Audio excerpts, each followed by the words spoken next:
Hello అందరికీ good morning. ఈ వర్షం తగ్గేటట్టు లేదు. ఇవాళ స్పెషల్ ఏంటంటే ఉరుములు మెరుపుతో స్టార్ట్ అయింది. ఉరుములు అయితే వస్తూ ఉంది.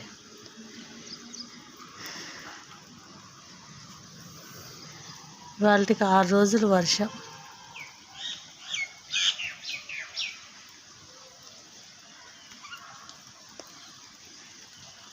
ఆరు రోజుల నుంచి ఒకటే వర్షం, తగ్గుతలేదు. ఇవాళ మార్నింగ్ నుంచి అయితే మళ్ళీ పెద్ద స్టార్ట్ అయింది వర్షం.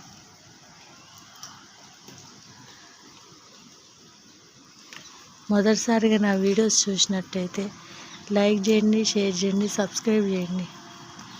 ఈ పాయింట్ ఎక్కడనేది కమెంట్ సెక్షన్లో చెప్పండి. ఇది